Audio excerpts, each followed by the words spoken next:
오늘 본문을 좀 쉽게 풀어서 제가 좀 설명을 하자면요.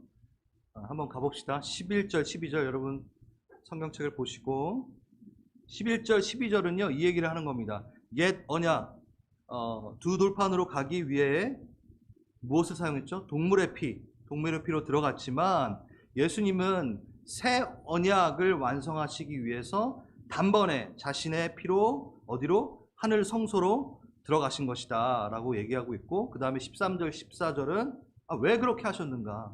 왜 그렇게 하셨는가? 동물의 피해 제사에서는 약점이 하나 있다. 제한적인 게 하나 있다. 뭐냐? 양심, 중심은 하나도 없이 행위로만 드리는 제사가 반복될 수 있다. 이러니 하나님을 제대로 진심으로 섬기지 못하는 문제가 있었다. 그런 하나님을 진심으로 사랑하지 못하는 그런 문제가 있었다. 15절에서 17절까지. 하지만 예수님의 속량하심으로, 죽으심으로 죄에 대한 영단번의 사면을 이루셔서 양심, 그 중심이 깨끗게 된 부르심을 입은 자 되게 하셔서 우리가 영원한 기업을 얻게 하셨던 것이다 라고 지금 얘기하고 있는 거예요. 저번 주 설교 기억나시나요? 그것과 연결되어 있는 부분입니다. 옛 언약은 죄를 깨닫게 합니다. 그렇죠? 중재자를 필요로 하는 것까지 가는 거예요. 누구를 보게 되죠? 예수 그리스도를 바라보게끔, 예수 그리스도가 필요해, 대제사장이 필요해를 인식하게끔 합니다. 근데 거기까지죠. 뭘 못하죠? 회복, 완전한 회복을 이루지 못합니다. 그래서 새 언약은 예수님을 바라보게 하는 그 언약, 옛 언약을 넘어서서 이제 아예 우리 안에 들어오셔서 예수를 바라보는 정도가 아니라 아예 예수 안에 거할 수 있게끔, 하나가 될 수 있게끔 하는 게 새 언약이다. 너무 중요한 거죠. 그래서 우리가 그 새 언약을 여기다 어떻게 품고 언약계 되어서 다니는 곳마다 지성소를 만들어 나가는 너무나 귀한 내용이 히브리서에 있었습니다. 네, 그 내용이 계속 연결되어지고, 오늘은 이 구절에 대해서 좀 더 잘 이해하기 위해서 여러 가지 또 예를 들어서 설명을 좀 해보려고 합니다. 먼저 여러분, 성전, 성막의 기능에 대한 부분을 우리가 저번 주에도 봤고, 오늘은 또 다른 이야기를 좀 해보겠습니다. 하나님은 인간과 관계를 맺으실 때 이미 용서하는 관계로 관계를 맺으십니다. 백성을 삼으십니다. 은혜를 베푸시고 은혜를 받는 관계. 자, 언약을 맺으실 때부터 이미 용서를 해야 하는 상황이 발생될 것을 아시고 언약을 맺으셨다는 거예요. 감동이 없으신가요? 자, 여러분이 누군가를 사귀려고 해요. 아직 만나지 않았습니다. 이제 사귀어요. 근데 저 사람이 나를 너무 힘들게 하고 아주 정말 못되게 굴면서 내가 계속 날마다 저 사람을 용서해야 되는 상황이 발생할 걸 알아요. 그럼 사귀시겠어요? 자, 이제 결혼을 하시려고 하는데 눈에 뻔히 보이는 거예요. 날마다 저 사람을 용서해야 되고 사면해야 되고 그런 사람과 결혼의 언약을 맺으시겠습니까? 아니요, 못해요. 근데 누가 하셨죠? 지금 엄청난 얘기를 한 거예요. 그 감동이 있으셔야 돼요. 하나님은 우리가 이미 죄를 범하여 떠날 걸 알면서도 용서를 각오하고 날마다 용서하실 것을 아시고 언약을 맺으셨다는 거예요. 그 증거가 바로 뭐죠? 성막이라는 거예요. 계속해서 용서할 수 있는, 죄를 사할 수 있는 기능을 갖다 놓으시고 오게끔 하시는 거예요. 그러니까 시내산의 그 두 돌판의 언약을 맺자마자 제일 먼저 하신 게 뭐죠? 성막을 짓게 하신 거예요. 용서할 장치를 계속 그곳에 두시고 용서할 걸 작정하시고 그 성막을 세우라 그런 거예요. 내가 흠양하리라, 내가 받으리라, 내가 너희들의 제사를 받으리라, 이게 아니라 용서를 계속 해주시기 위해 성막을 두시게 하십니다. 그리고 그 언약이 얼마나 소중했는지 그 언약의 소중함을 또 깨닫게 하시려고 언약궤를 만들게 하시고, 저번 주에 우리가 했잖아요. 하나님은 죄인들을 불러 구원하셨기 때문에 죄를 사하기 위한 장치, 성막의 제도, 제사의 제도를 선물로 주신 겁니다. 왜? 우리와 관계를 계속 지속하게 하고 싶으셨고 우리 안에 거하시려고. 또 하나 이로 인해 가르치시는 게 있습니다. 뭐죠? 부정함이 무엇인지, 정결함이 무엇인지, 거룩함이 무엇인지 전혀 인식이 없던 우리를 계속 가르치시는 거예요. 한마디로 죄가 얼마나 무서운지, 너랑 나랑 결별되는 게 얼마나 무서운지, 그게 죄거든요. 그게 얼마나 파괴적인지, 너를 얼마나 파괴적으로 망가뜨리는지 알려주시는 거예요. 죄가 얼마나 이기적인지 가르쳐주시고, 무엇보다 그래서 죄의 삭은 뭐요? 사망이라, 죽음. 죄가 죽음을 부른다라는 거. 죄는 생명을 빼앗아 간다라는 것을 가르치십니다. 그걸 몰랐어요, 이스라엘 백성. 우리도 자주 몰라요. 죄가 그렇게 심각한 건지 잊어요. 그래서 예배가 있는 겁니다. 그래서 제사가 있는 거죠.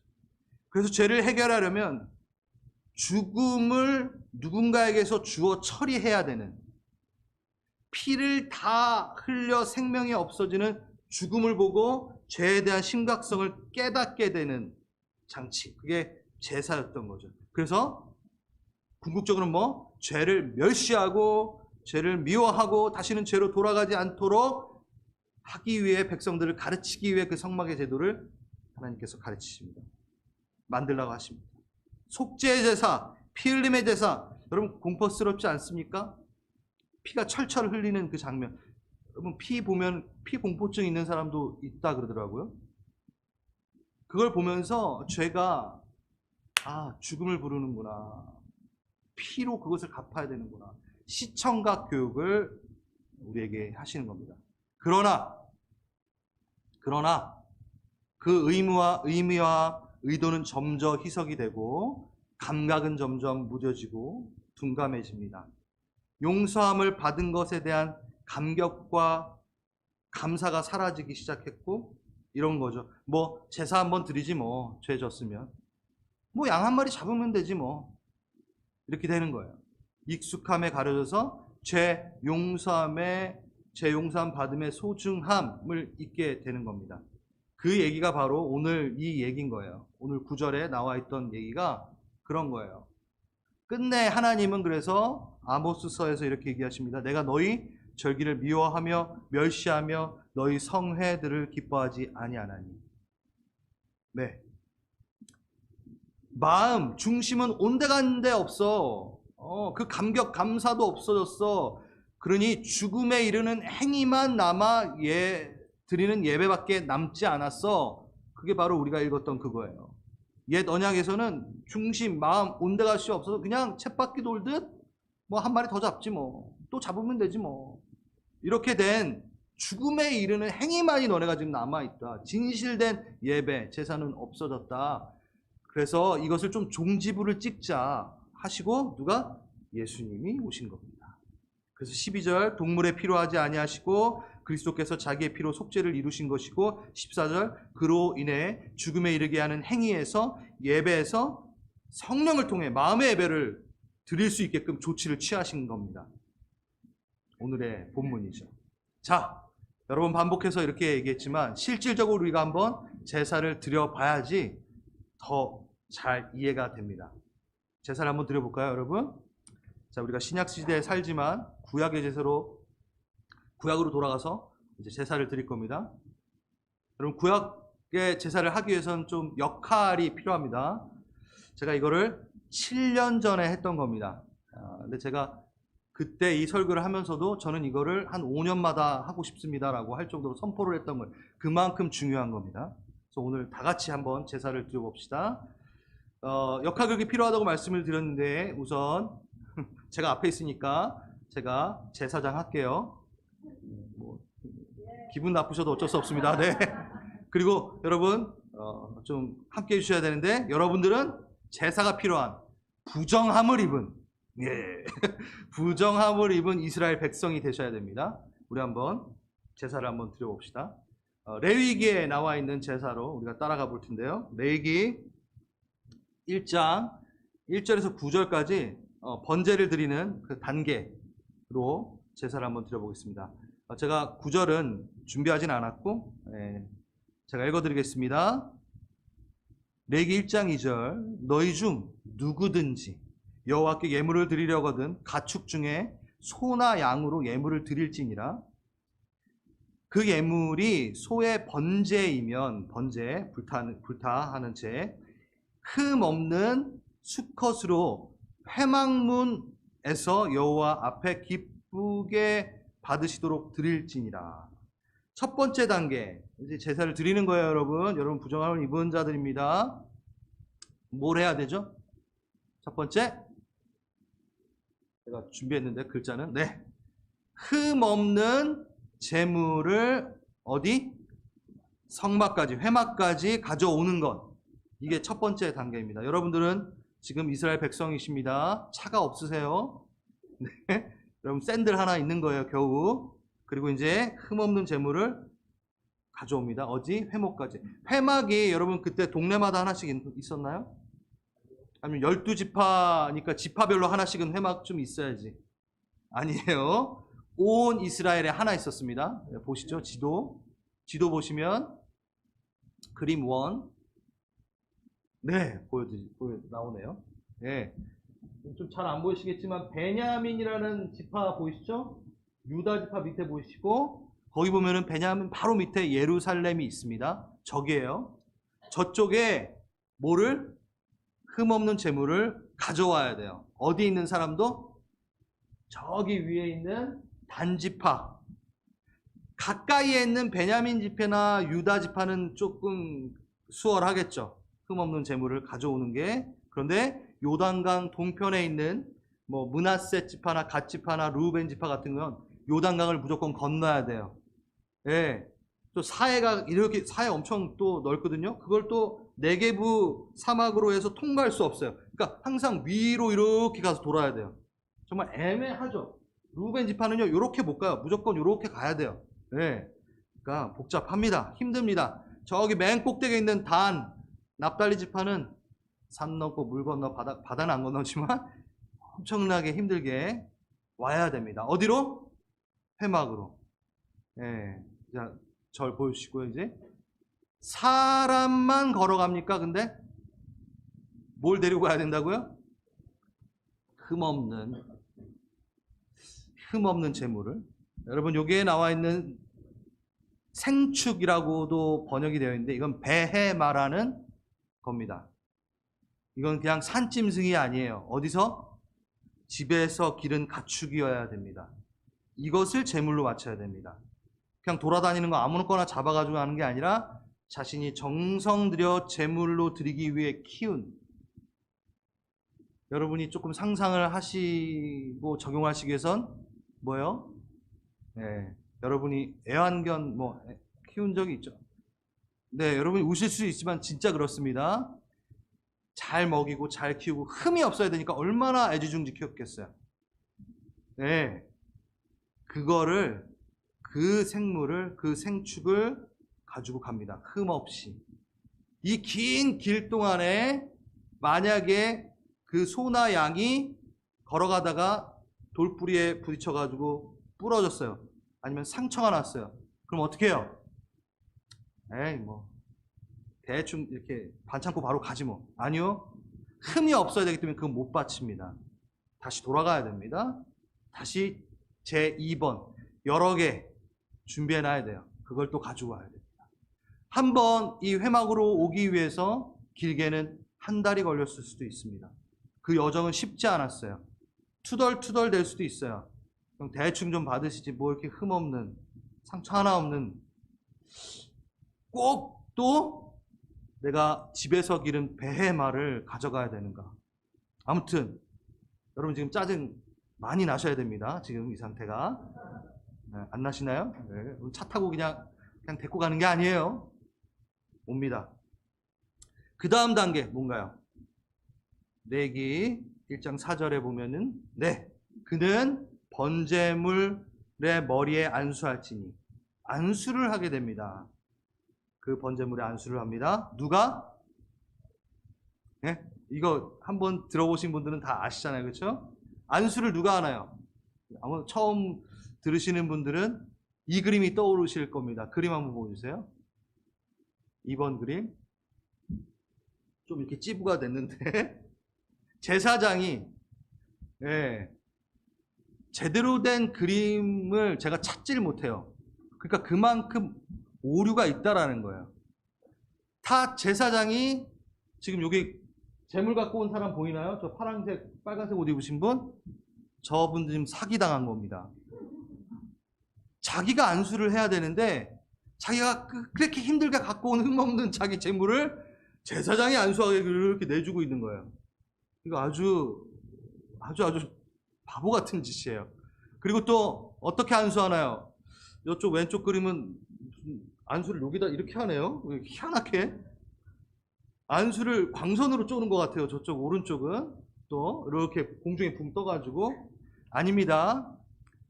안수는 어떻게 하냐면 싸마크, 안수를 하는데 기대어서다. 그 동사가 기대어서다거든요.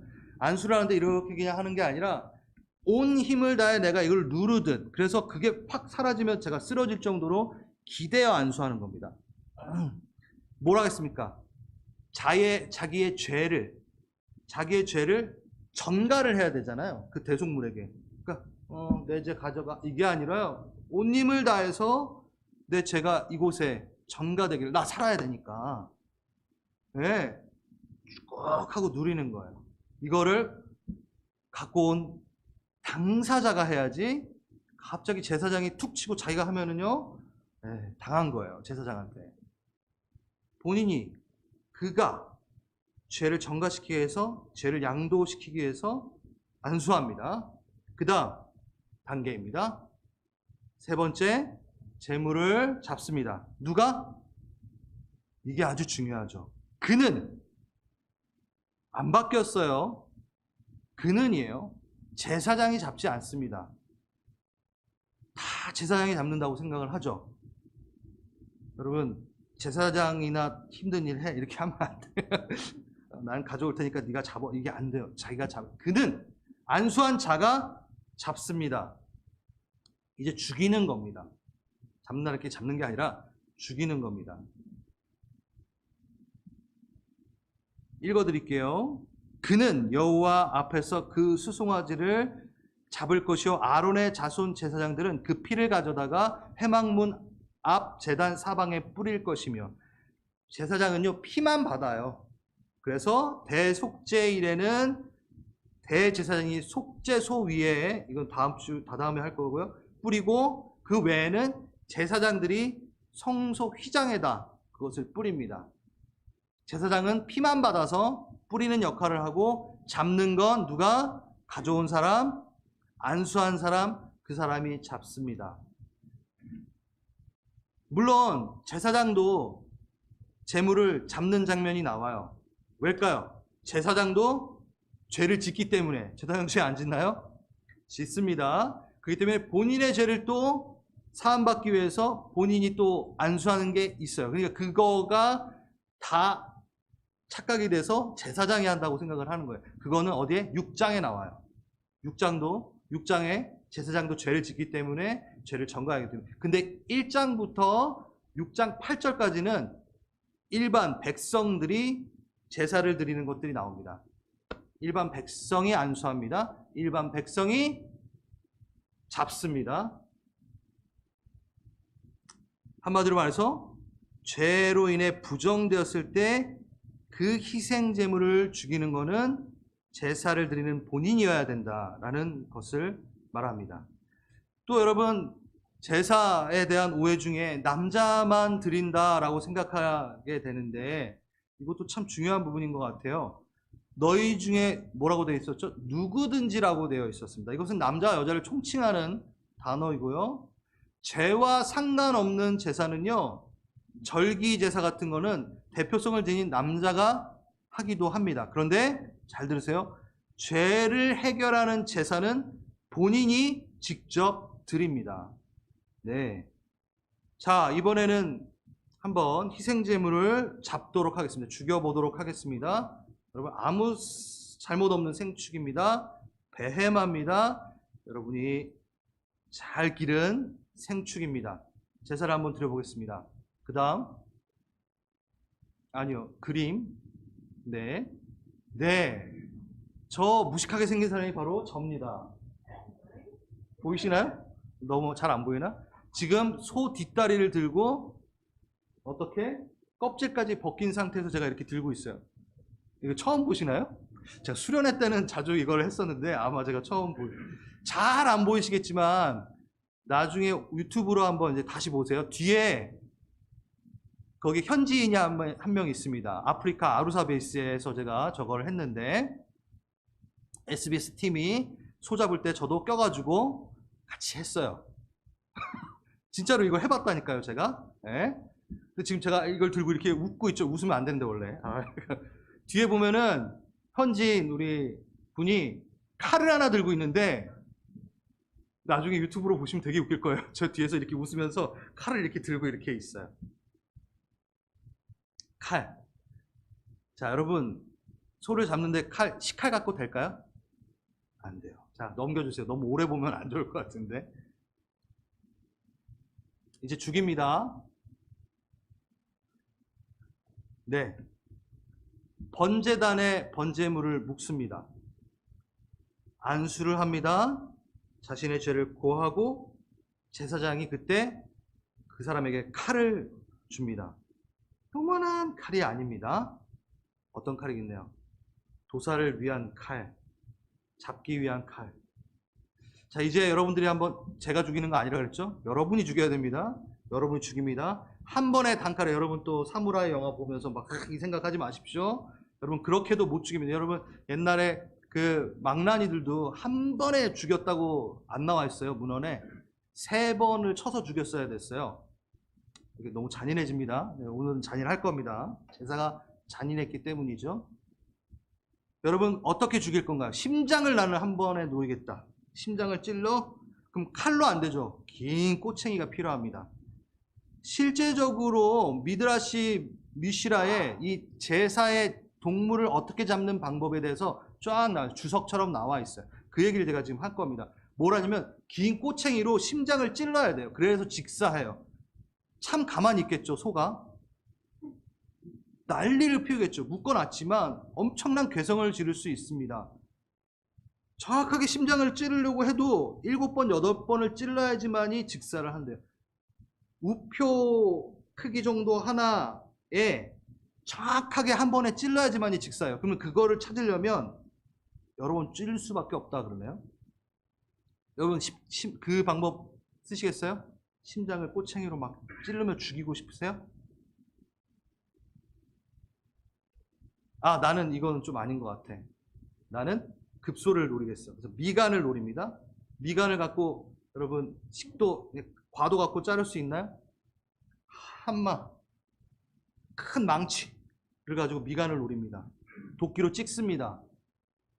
여러분 한 번에 딱 정확하게 가운데를 노릴 수 있을까요? 아니요. 익숙하지 않은 사람은 눈을 찍을 수도 있습니다. 네, 또 소가 가만히 있겠네요. 난리가 날 겁니다. 미간이 으스러집니다. 으스러집니다. 목을 뱁니까? 좋아요. 목을 뱁시다. 그러면 이 방법을 한번 해봅시다. 힘을 주어 깊숙이 찔러 몇 번을 쓸어야 목을 자를 수 있습니다. 죽여야 돼요.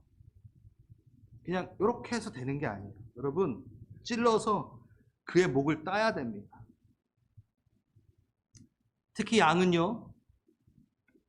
그렇게 잡을 때 파르르 격렬을 일으키면서 자기를 죽이는 사람의 눈을 쳐다보며 죽어갑니다.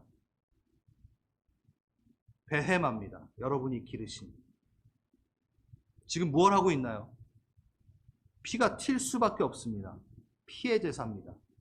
피를 받아 그렇게 하더라도 살점이 나갑니다. 뜨거운 피가 내 손에 묻을 수밖에 없습니다. 그게 바로 제사의 현장입니다. 아무 잘못 없는 생축의 생명을 뺏기 위해 나는 사력을 다하고 있습니다. 그 생명을 내가 뺏기 위해 사력을 다하고 있다고요. 낭만적이지 않아요. 정말 처참하고 끔찍한 것이 바로 구약의 제사입니다. 그런데 제사장이 절대 해주지 않습니다. 본인이 합니다. 제사 드리기 싫은가요? 네, 드리기 싫으시다면 일평생 몇 가지만 못 하시면 됩니다. 일평생 하나님의 이름을 부르지 마십시오. 일평생 말씀이나 묵상하면 안 됩니다. 그리고 의인의 회중, 공동체에 못 들어옵니다. 일평생 하나님의 임재를 체험하지 못합니다. 무엇보다 그리고 일평생 아닌 영원토록 어둠에 머물며 하나님과 떨어져 있어야 됩니다. 여러분 하셔야 돼요. 아직 끝나지 않았습니다. 네, 벌써 있네요. 뭐합니까? 그는 누가? 제사장이? 아니요. 그 사람이 가죽을 벗깁니다. 가죽을 벗깁니다. 아직 끝난 것 같은데 이거 왜 이러나? 여러분 가죽을 벗깁니다. 여러분 무언가에 가죽을 벗겨본 적이 있으십니까? 우리 주부분들 고등어 여기 껍질 벗기는 거, 오징어 껍질 벗기는 거 그거 아니에요. 그거랑 차원이 틀립니다. 저 뱀 가죽 한번 벗겨본 적 있어요. 그것도 쉽지 않아요. 여러분 이 생축들 같은 경우에는요 발목을 먼저 따야 돼요. 제가 해봤어요. 제가 염소도 잡아보고 저기 아프리카에서 가서 소도 잡아보고 다 해봤어요. 염소 잡을 때도 딴 다음에 든 다음에 빗살 모양처럼 연결되어 있는 그 근육들 같은 거죠. 그걸 탁탁탁탁 치면서 쭉쭉쭉 벗겨야 돼요. 근데 이게 숙달이 안 되면 뱉기가 쉽지 않습니다. 나중엔 어떻게 되는 줄 아세요? 재물을 밟고 당겨야 됩니다. 무조건. 해봤어요. 무조건 잡고 그러니까 즉 벗기는 게 아니에요. 온 사력을 다해 가죽을 벗겨내야 돼요. 밟고 그 죽은 그 개를 밟고 너무 힘들어요, 솔직히. 내가 기른 애도 아닌데 정말 저는 힘들었거든요. 벗겨요. 그리고 뭔지 아세요? 머리 껍질, 머리 가죽까지 벗겨야 됩니다. 머리 가죽까지. 끝났나요? 아니요. 5번째, 각을 뜹니다. 각을 뜬다라는 게 뭐냐면 뼈 마디마디 하나를 다 잘라내야 돼요. 손가락을 이제 손을 본다면 제가 몇 개? 하나, 둘, 셋, 넷, 다섯, 여섯. 마디마디마다 다 잘라서 분리를 해야 됩니다. 잘 분리가 될까요, 여러분? 아, 감자탕 먹을 때 잘 분리되더만 아니요, 여러분. 그거는 푹 고운 거잖아요. 그냥 칼로 할 수 있을까요? 도끼를 써야 됩니다. 무조건 쳐야 됩니다. 자, 피만 튈까요? 아니요. 골수가 나옵니다. 그때부터. 근육이 튑니다. 어디에? 사방에, 내 옷에, 내 몸에. 해봤어요. 너무 찝찝해요. 다 튀어요.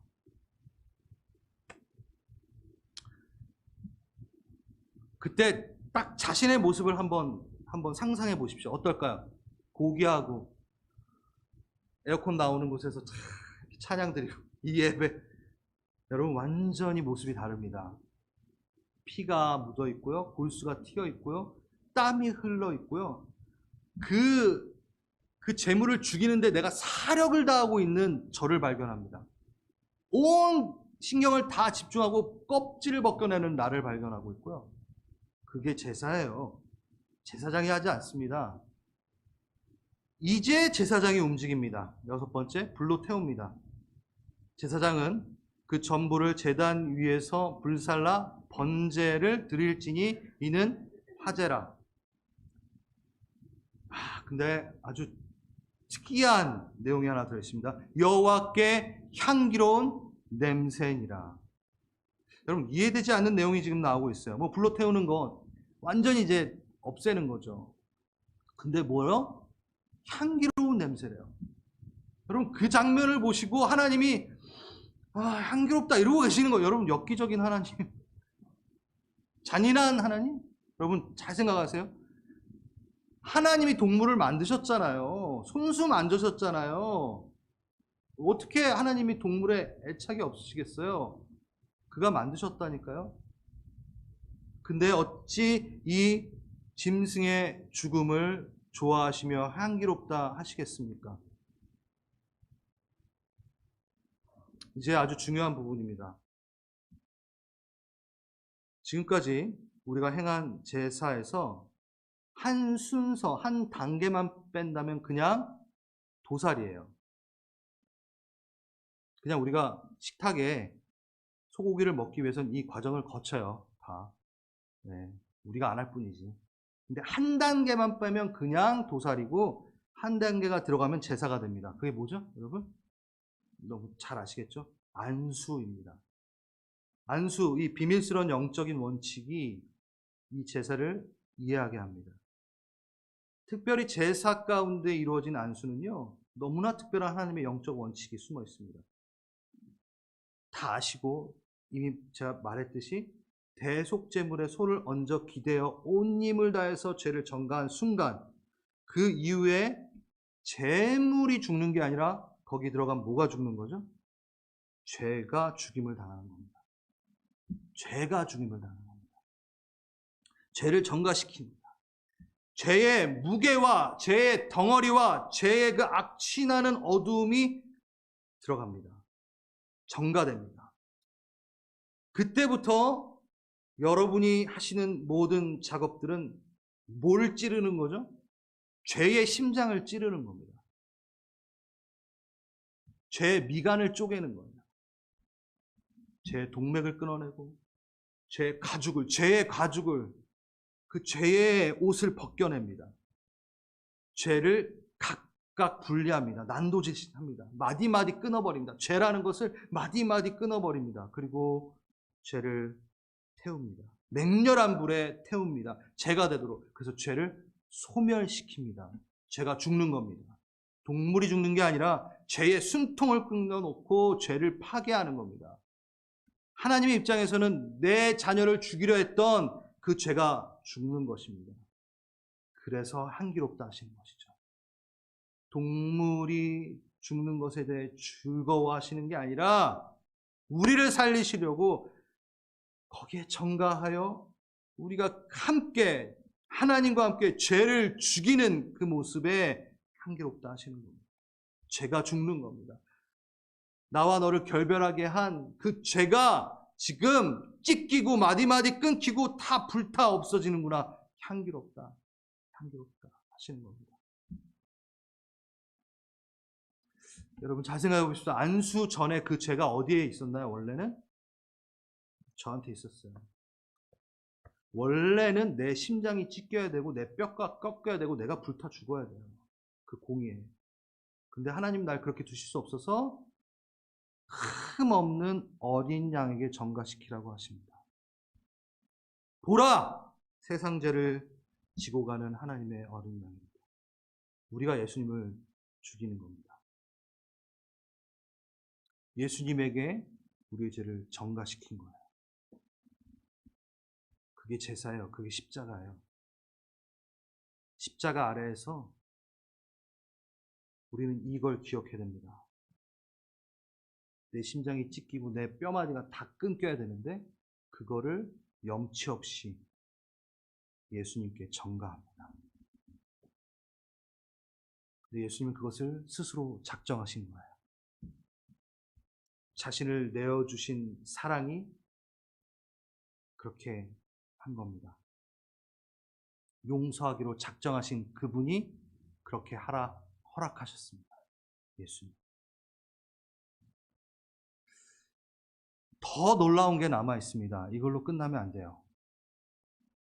안수는 전가가 됩니다. 하지만 일방향의 전가가 아닙니다. 재물 쪽에서도 나에게 전가되는 게 있어요. 동일시.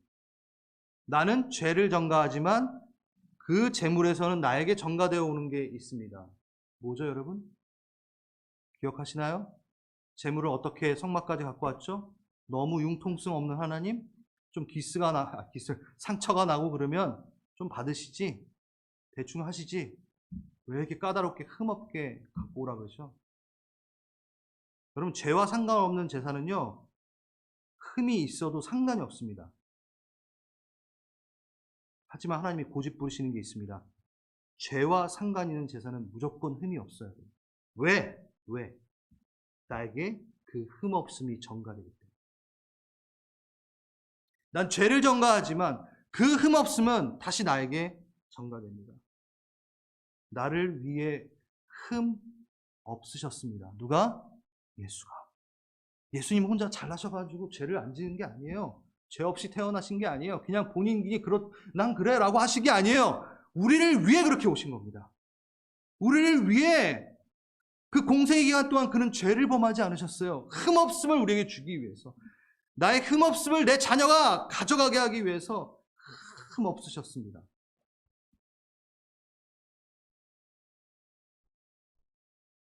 베드로전서 1장 흠도 없고 점도 없는. 흠은요 후천성이에요. 점이 없는 건 뭐죠? 선천성이에요. 예수님 죄가 없이 태어나셨고 그냥 죄가 없이 태어나신 그 정도가 아니라 공생기간 동안 절대 죄와 타협하지 않으셨습니다. 점도 없고 흠 없는 그의 고결함이, 정결함이 나에게 이양됩니다. 나에게 전가됩니다. 그게 바로 예배입니다. 오늘 지금 여러분이 들으시는 이 예배가 그 시간입니다. 내 죄를 예수님에게 전가시키고 흠 없음을 전가받는 방법은 옛날엔 동물로 그것을 취했지만 동물에게 안수하는 것으로 했지만 여러분 전가받고 동일시 받는 거 어떤 방법을 우리는 취하고 있나요? 여러분 할렐루야 하십시오. 그냥 이 사실을 믿으면 된대요. 진짜 감사 아닙니까? 예수님 내가 믿어요.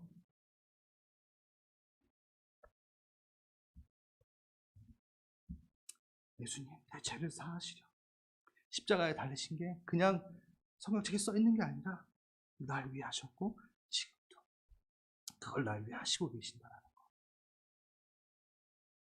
그 중심의 고백 하나면 된대요. 그 중심의 고백 하나님하고 여러분만 압니다. 진짜 이 고백 하나님하고 여러분만 압니다. 도대체 우리의 자랑이 어디에 있습니까? 누가 누구를 판단하면 누가 누구를 더 낫다 할 수 있습니까? 내가 저 사람보다 신앙이 좀 되지. 여러분 제일 파렴치한 사람이 예수 믿는 사람이에요. 왜요? 내 죄를 아무 죄 없는 그 고결한 분한테 그냥 전가시켜버렸습니다. 염치 없습니다. 염치 없는 우리입니다. 조금이라도 그 은혜를 갚겠다면 매 순간 죄로부터 돌이키면 되는 것이죠. 회개하지 않는 사람이 그리스도인이 된 적은 없다. 그리스도인의 삶에는 회개의 특징이 나타나게 돼 있다.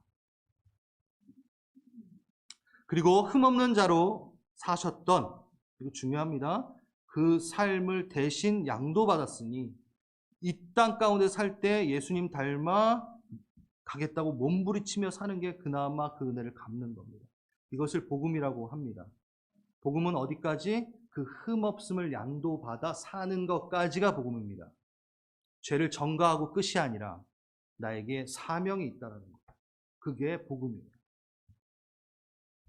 네, 그런데 문제는 여기 있습니다. 이스라엘 백성들처럼 우리도 십자가에 이 큰 은혜가 익숙해졌다는 거죠. 똑같아요. 이스라엘 백성은 동물의 피로 제사를 드리다가 그 은혜가 익숙해진 거고 우리는 예수 그리스도의 그 영단번의 제사, 그 은혜를 체험하고도 우리는 지금 익숙해져 버린 겁니다. 그래서 중심의 예배를 드릴 수 있는 여건이 다 마련됐는데 중심의 예배를 드리지 않을 수 있어요. 구약의 이스라엘 백성보다 더 강팍하다는 거예요, 우리가. 구약의 이스라엘 백성이 손가락질 할 수 없어요. 우린 더 강팍해요. 더 큰 은혜를 더 익숙하게 맞이하고 있기 때문에. 저는 기도를 하고 갑자기 하나님이 정신 차리게 할 때에는 뭐가 두려운지를 인식하게 됩니다. 여러분 살면서 뭐가 두려우신가요? 집값이 오르는 거? 기름값이 오르는 거? 식비가 올라요? 네. 여러분 힘들죠? 제가 힘드니까 당연히 여러분도 힘들겠죠. 식비 다 줄여야 돼요. 어디 놀러도 못 가요. 외식도 못 해요, 요즘에. 두려우세요? 두렵죠. 근데 정신 차리고 보면 제일 두려운 게 뭐냐면 성경을 맞대하고 기도하는 순간 제일 두려운 게 뭐냐면 내가 은혜를 잃어버리고 있다는 거예요. 제가 다른 걸 두려워하고 하나님의 은혜를 잃어버리는 것을 두려워하지 않고 있다는 거예요.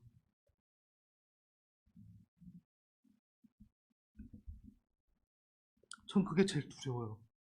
진짜 두려운 거예요, 그건. 그건 어떻게 만회할 수가 없어요. 뭘로 안 돼요.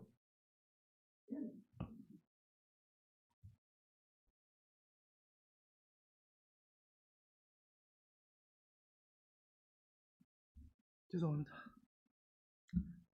은혜에 익숙해지는 것이 가장 두렵습니다.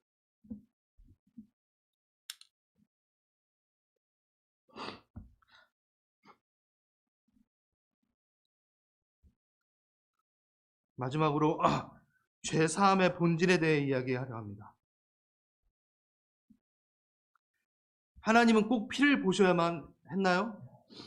우리가 드려야 하는 피의 제사가 죄사함을 이루는 필수 요소인가 한번 봅시다.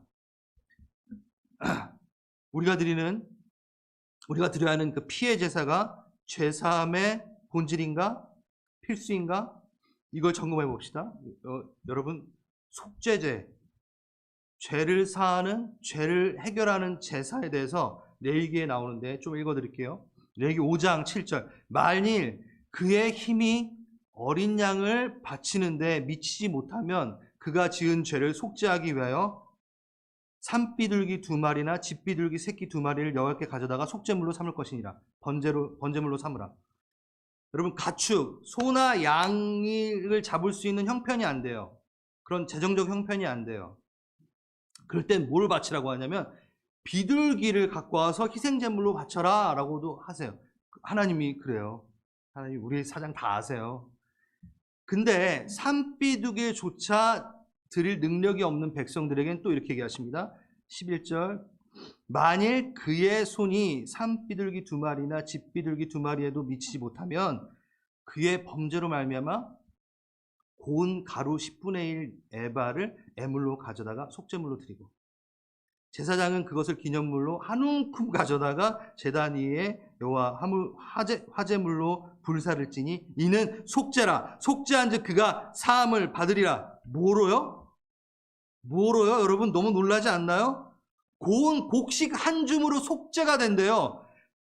피의 제사를 주님께서 말하셨고 피의 제사를 법으로 정하셨는데 고운 가루 하나로 된대요. 동물의 피가 아닙니다. 그러면 하나님께서 스스로 자신의 법을 깨버린 겁니까? 아니요. 그분은 동일한 컨셉을 갖고 구약과 신약에 통칭되어 있는 삼위일체 하나님이십니다. 서로 다르지 않으십니다. 제가 말씀드리고 싶은 것은 죄 사함의 근거는 피에만 집중되어 있지 않습니다. 우리가 제대로 깨닫고 죄를 멸시하고 그런 것들에 대해서 중심으로 이미 깨달으면 고운 한 점도 솔직히 상관없다라는 거예요.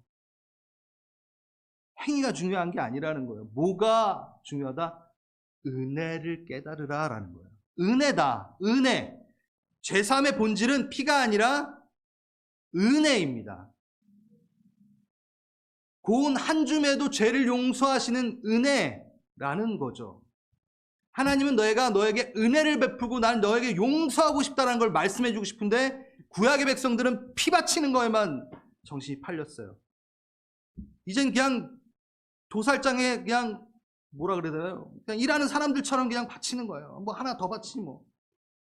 피 흘리면 되겠지 뭐. 중심을 원하셨다고요. 은혜를 깨닫는 걸 원하셨다고요. 은혜 때문에. 은혜가 없어지면 두려워 떨었으면 좋겠다. 죄사함을 이루는 것은 은혜에 근거하는 겁니다. 피의 제사의 근거를 두기보다 나를 택하셔서 이미 용서하기로 작정하신 하나님의 은혜에 근거를 둡니다. 그래서 하나님의 은혜는 조건적이지 않아요. 너무 좋은 얘기 아니에요. 조건적이지 않다고요, 여러분. 우리의 어떠함에 따라 은혜가 시작되지 않기 때문입니다.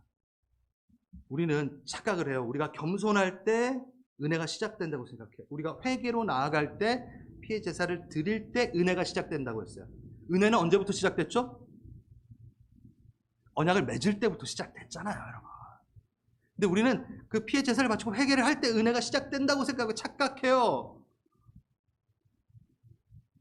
그때 은혜가 시작되는 게 아닙니다. 하나님 앞에 진심으로 회개하며 겸손하게 나아갈 때, 그의 피해 제사를 드리며 예수의 그 피를 존중함으로 나아갈 때, 그때 이미 있는 하나님의 은혜를 발견하는 거예요. 잘 들으셨어요? 그때 은혜가 발휘되는 게 아니라 이미 은혜는 있었어요. 우리는 은혜를 볼 수 없었어요. 그런데 이거를 하고 나서 드디어 은혜의 눈을 떠요. 그러니까 정말 태초 때부터 은혜를 갖고 계신 그분을 만나는 거예요. 그때서야 은혜를 깨닫는 거죠. 은혜가 그때 시작되는 게 아니라 은혜는 예전부터 있었어요. 그게 바로 하나님이십니다. 그게 창세기에 나와 있어요. 창세기 6장에 사람의 죄악이 세상에 가득 찼더라, 반영했더라. 그때 딴 사람들은 다 죄악 가운데 있었지만 노아는 여호와께 은혜를 입었더라. 그러네, 이때 입었네. 원어에는요 어떻게 되냐면 하나님의 눈에서 은혜를 발견하였더라. 그러니까 이미 은혜로 계속 좀 돌아와 세상에 그 눈으로 바라보고 계셨는데 다 못 봤어요. 이미 있는 은혜를 다 못 봐요. 그런데 노아가 그걸 봤다라는 거야. 은혜는 언제부터 있었다? 네, 태초부터 있었다. 우리를 만드실 때부터. 그래서 은혜는 조건적이지 않습니다. 이미 시작하셨습니다. 우리는 발견할 뿐입니다. 은혜는 있습니다. 이미 있습니다. 오늘 예배 은혜로우셨나요? 예. 무엇으로 평가하시겠습니까?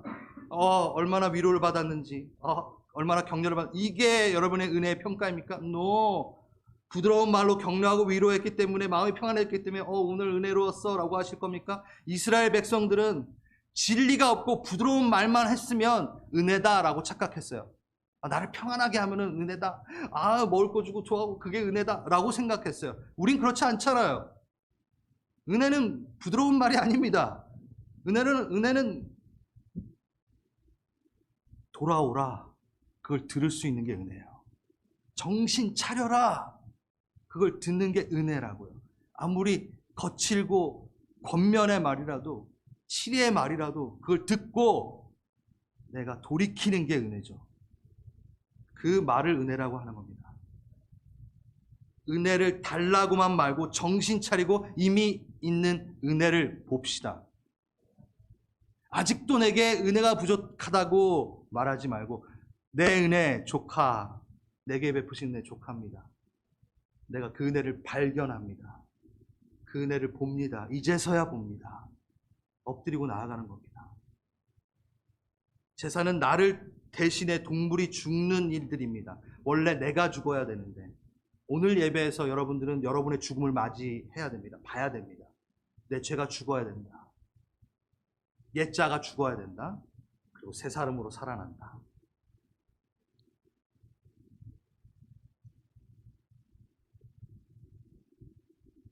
다 함께 일어나시길 바랍니다.